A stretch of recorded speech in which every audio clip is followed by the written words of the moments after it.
Halo Bumar, halo teman-teman. Pada kesempatan kali ini saya akan mengerjakan tugas yang diberikan oleh Bumar, yaitu menjelaskan tentang bab 1 atau bab 2. Pertama-tama saya akan memperkenalkan diri saya terlebih dahulu. Perkenalkan, nama saya Stefanus Ricetas Timothy dari kelas 8A absen 22. Pertama-tama saya akan menjelaskan tentang ideologi.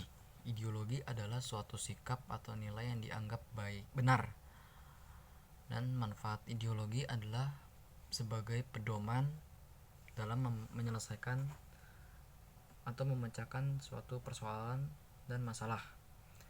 Macam-macam ideologi juga ada 3, yaitu ideologi liberal, ideologi fasis, dan ideologi komunis.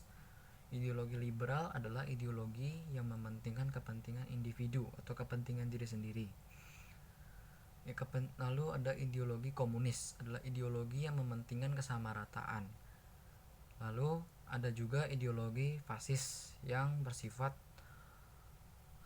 nasionalisme. Lalu ideologi sekulerisme adalah hubungan yang memisahkan antara negara dengan Tuhan. Lalu pada suatu negara juga ada yang menganut kepercayaan ateis, yaitu tidak percaya dengan adanya Tuhan. Lalu negara Indonesia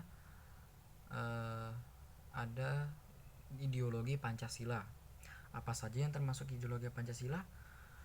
Yang termasuk ideologi Pancasila adalah dasar negara, pedoman hidup, perjanjian luhur, kepribadian bangsa, dan SDSSH atau sumber dari segala sumber hukum. Lalu pada suatu kelompok juga terdapat 2 kelompok, yaitu kaum miskin dan kaum orang kaya. Kaum miskin disebut dengan kaum prolektor dan kaum orang kaya disebut kaum kapital.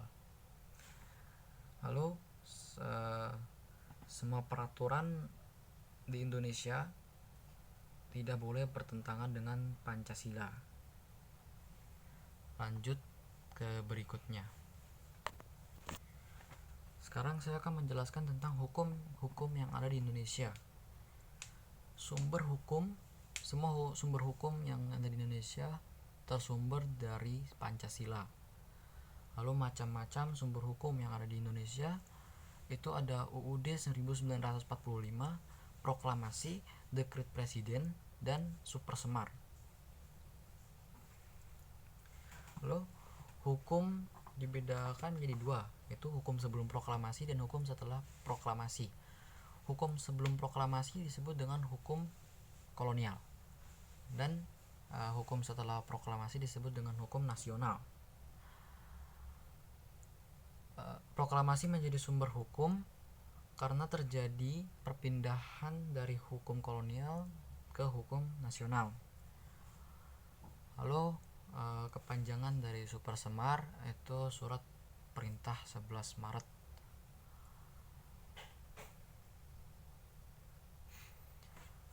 Sekian tugas KWN dari saya. Terima kasih.